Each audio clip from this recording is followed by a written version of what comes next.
Why is my child in the back line of your choreography? She should be in front. That's one of the mails that we got this week. Right. So today we are going to talk about why your child might be in the back row, what choreographers are actually choosing for, and what a parent does next. We will also tell you the story of two dancers who came to rehearse this week having been up all night partying and why it mattered that they showed up.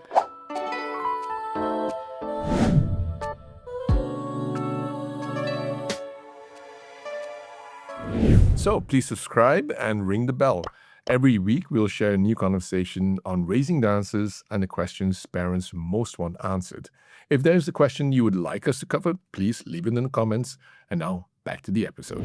So every parent who has watched a competition of their child or a presentation class or who's checking on the phone for the rehearsal video, they all had this thought. Your eyes scan the formation and then there's my child. And then the comparison happens. And it's really not unusual because I also understand why. But what you do next, that is what really matters. Yeah, sometimes the question is not really about the back row. I think it's more whether a child is feeling confident or they're managing the choreography and they're actually just keeping up. Yeah, and if you go into the head of the choreographer, there's a lot going on. You're creating, you still haven't figured out everything. Yeah. And what you look for, you want a dancer in the front who is reliable, who knows the choreography, who knows the corrections from the last rehearsal. Some children will say, I know the counts, although I forgot my own counts, but because they know and they're active in communication, they show up in time, they have that kind of spark in their eyes. And as that kind of dancer, the company can put up front and not know that they won't have to look behind. I think it's also important to know that dancers will add to the process. And number two, they're focused, they're prepped, they're present. And they're the most likely ones that we'll put up in front. Dancers who take away from the process, they're unsure, they are hesitant, they're unsure of corrections, they're unsure when to show up, unsure of we have communications in the WhatsApp group. And then we put it out there and they just don't react to it. So I prefer to put them in the back because at least that they can watch the dancer in front of them and hopefully learn through the process. Yeah, I'm thinking like that mom, if she would say, my child should be in the front. Putting an unsure dancer up front is unkind to the dancer because they will look over their shoulder and it's embarrassing for them, and it also does not serve the choreography, so you're not really doing them a favor. When you're in the back row, as a choreographer, I'm still looking at you. I'm still looking. Are you performing? Are you showing joy? Or do you just let go and start complaining? Because that is what some dancers do, but it shows me a lot about their character. And in the front line, of course, there's joy and everyone's showing their best. Because they've been watched at that point in time, right? But can you show a professional behavior even when no one is supposed to look at you because you're still seen? Yeah, that's true. Absolutely. Abby is a young girl in our studio and she joined our camp last holidays. And she's very happy. She's like a puppy. But for some reason, she was in the back of the formation and immediately she lets go. She's asking out loud, why am I not in front? Why am I not getting that role? So she has an attitude and she's no longer open to receiving information because she has already decided there's some kind of prejudice at play. And it's a pity because her behavior is just working against her. Yeah, it's holding. And it's just part of the camp. It's not forever. Yeah, and as a dancer, as a parent, you need to know that there's going to be many chances. Every rehearsal is an opportunity, and there's nothing that's ever final. And it's a chance for you to reset your perspective and show what you can do. Every rehearsal is a chance. Yeah, and we are not blind when we're teaching. We sense it immediately when someone's attitude shifts and they sense the choreographer sense the shift in attitude towards the working process. Do you give up or do you still put in the effort? Yeah, and you do aid the process, like we said. So, and the time is a really good way of telling whether a change is permanent. So let's say, for example, there's a dancer, they're not doing so well, but suddenly they show a certain spark. There's something that happens, and they're like, oh, that's positive. But we as choreographers need to test that. So we'll wait a day, maybe we'll wait a week, maybe even the entire season to see if that change is what is permanent and has become part of the character. But I think if they stay on that path, eventually they will get noticed and eventually they'll get opportunities. Sometimes the dancer who's always been in the backline will test them out by giving them a little role. They get a little duet, or they'll get a little solo moment to see if they can handle it, and then see their reaction to it. And if the choreographer feels they can handle it, I think the next part of the puzzle will just unlock by itself. Let's talk about being in the second cast. When you're in the second cast in theater or in dance, that means you are the understudy.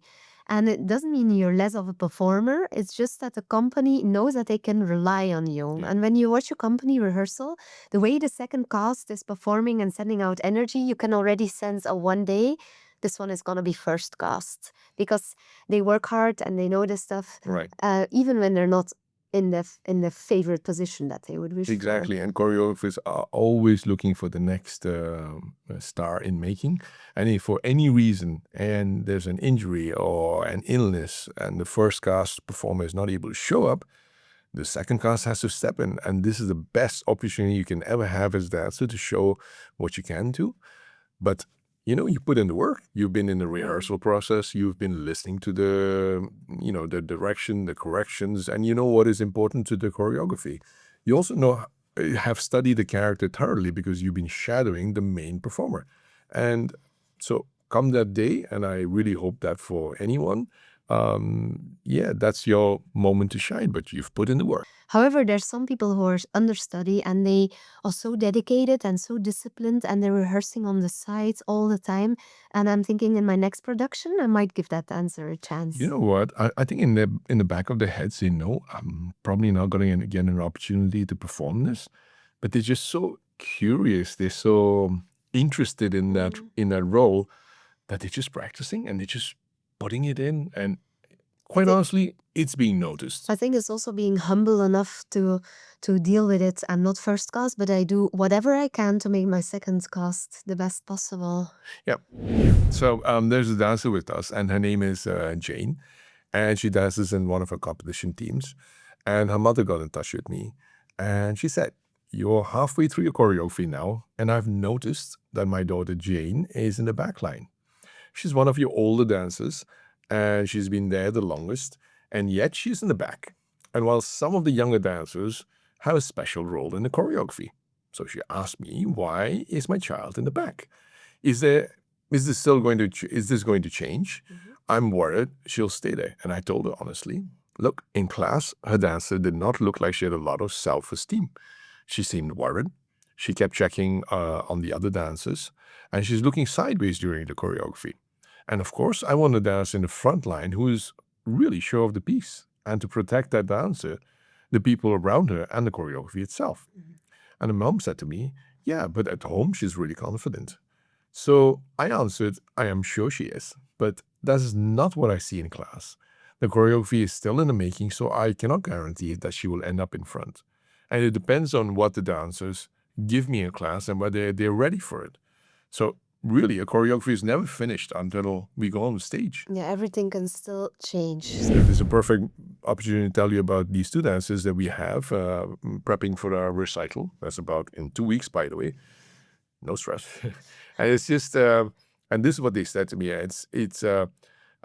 Hey, we are going to graduate soon, and we're coming up to the last 50 last days until graduation. And so it's a big thing, a big milestone in a student's life in Belgium, at least.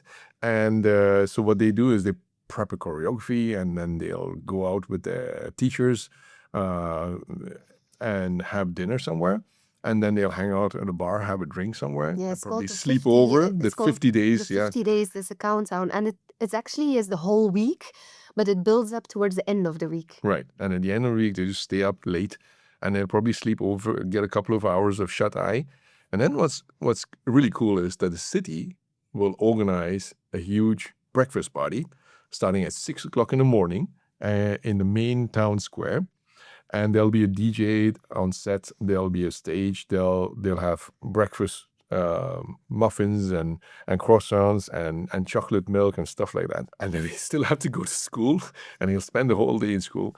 And so and just after school they still had to come to rehearsal, because it was just the last rehearsal that we were organizing for their particular room. And you know what they said was, it's just the last rehearsal, and there's no way we could have missed it because it's so important. I mean, really. I mean, you looked at them, and the you could see it in the eyes and the face that they were like exhausted. They had paint in their hair, I remember. With the color powder, but they showed up, and it's the thing, they're so reliable, but it also shows to all the other dancers how much effort they put in to show up, even when they're No, really tired. Yeah, seriously, hats off to them. I mean, Yeah. a lot of other dancers were probably said, I'm just going home to sleep. So thank you for that. Yeah. And so we need to talk about the part that the parents don't want to voice out, actually. And that back row is not a punishment. It's just information for the moment. It might be showing that a dancer needs a little bit more time, to develop the confidence and consistency, a little more time to settle in the choreography. And that's important to be able to view that objectively and see that clearly, because you can only help a dancer who's actually in front of you and is part of that process. And have no shame or wanting to take that pain away from them, because the back line is, as Justin said, it is not a punishment. Yeah, and we understand as a parent you may worry, you want to protect your child, you want to be a good parent, and you want to help your child out of that last row. But that is not necessarily a bad thing to be there. It becomes worse if you project your own fear, your own prejudices, your own ideas of success onto your child. The child must suddenly think, I must be a bad child for being here. And they think it's a complete failure on their part. And then they start to lose confidence. Yeah, they get conflicting information. And quite honestly, a lot of dancers, well, especially as they get older, they already sense this. They already know where they are in this natural hierarchy in a class. They Like realize your pyramid structure, you kind of have it in your head. they know this one can really jump well, that one can turn well, this one can tell stories really well, and I'm somewhere in between. And then they understand that, and they can usually tell when they've had a strong week, when they were really on or not. So if a parent is pushing back very hard without having part of a process, then dancer starts to feel unsure, and it leaves them a little bit torn between what she feels inside of her and what the parent is telling her. So again, conflicting information. We like to share this story that we read in Knak magazine. That's like one of the biggest publications in Belgium. And they recently ran an article about what teachers in regular schools are saying about parents who interfere in the process. It talks about extremely engaged parents who think that they are completely responsible for the education and the raising of their children. But this is actually not true, because children today are educated and raised not only by parents, but also by the school, by friends, by the people they look up to, and even by the media, so to speak. So the same parents also believe that the tiniest mistake that they make is a complete disaster. And we have to disagree, because tiny mistakes, these mistakes are exactly what a child needs to find a solution and to recover from. And but the parent in this case thinks that they should shield their child and protect them for those little hiccups. The article also talks about a child who does his homework, and then the parent corrects the mistakes before handing in the homework. And there's also a story about a presentation in class. The slide that the children had to create. And I mean, the teacher is not really looking for the perfect slide deck. Right? They're just looking for can the child structure their thinking process and present a good argument. Yeah. And the parent had made a complete slide deck. So when the next task comes, can you make another slide deck? The kid hasn't learned anything. What a pity. Yeah. What a pity. So we talk about this in a book. We know that a lot of parents feel the pressure to get it right. We also know that there's a pressure to give your child every opportunity, and the intention is pure and is beautiful. But raising a child is never a solo job, because there, like we said, mentioned before, there are schools, there's teachers, there are family members, there are hobby teachers, there are friends, mentors, all of them who shape the future of that child. And this is the what we talk about in our book. It's called having a village to raise a child, and you can read about it in our book. So, dear parents listening to this, parenting cannot be reduced only to one moment, one decision, or one disappointment, because you're not responsible for controlling every single outcome for your child. And you will not get every part of it right all the time. We'll mess up all the time. It's normal. Sometimes your child will feel disappointed. Quite And honestly, you will too. you will too. But that doesn't mean that anyone has failed. It just means that you're part of the process. Stumbling and getting up is part of that process. And knowing when to jump in and when to stand back is as important. So what do you actually do? What's the correct way to frame this? Yeah, we talked in the earlier episodes about having a longer runway, like an airplane taking off for a successful flight. And we know that open communication prepares a child not just to react on the situation, I'm angry, I should have this, or I'm entitled to that, but also to reflect. Because the real growth question is not only why am I in the back, but it's also what were my corrections? Do I know my piece? And did I show up in rehearsal? Right. Yeah. And the second thing is, if they feel secure in the choreography, were they solid in understanding? Like, for example, well, they may be talented, but if they're constantly looking sideways and they're forgetting the changes from the last rehearsals, there's still work to be done. Yeah, and we're not just only talking about dance in this episode. Later, it may be that someone else gets picked to lead the school project, or someone else can start a match in soccer and your child is on the bench, or someone else gets the main role. And one day in future, maybe your colleague will get a promotion that you hoped for. Yeah, right. And in all of those moments, the real question is not who can I complain, who can complain for me, but the real question is, what can I do to improve? And how do I raise my game? How do I show up? What have I learned from Yeah, this? it's completely dependent on you, actually. Yeah. And I think number two is that how are they keeping up with the process around the rehearsal? I don't mean about the steps, but let's say, for example, the teacher sends a message or sends a video out on the WhatsApp group, and or mentions that there are certain call times who have been changed. Other dancers came prepared, and while your dancer is not even aware of what has changed. So reliability is not only about knowing the steps. We sent a video out last week to our students because they asked for it. Can we have a video over the holidays so we can rehearse? Right. So I'm asking, who saw the video? All hands go up. Why is it the case that you don't know your steps? Oh, because I was just looking at the video. I was just watching. I didn't rehearse my steps. Yeah.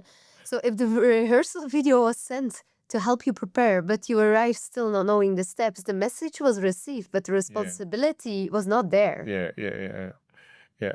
And what is number three? Number three is are they aiding the process? Because what directors and choreographers absolutely require and would love is that the dancers all take part in the process fully, and they're listening well, they're applying the notes, and also they're just solving these 101 little problems that crop up. Like, for example, like two dancers would run across the stage. Like, who's going to go in front? Are you going to go in front? Should I go in front? You solve these little problems before they even. There's also a small dancer I have, and one of the teammates was missing, and we have a big lift. And she comes already, oh, if that one is injured, maybe we should do the lift like that. I'm thinking, oh, you have been thinking about that. That's proactive. Quite mature. So what is the ultimate gift? If you are showing up and you know your stuff and you're adding to the process, if a child would learn all three parts of this process, the real outcome is not just better placement in one choreography.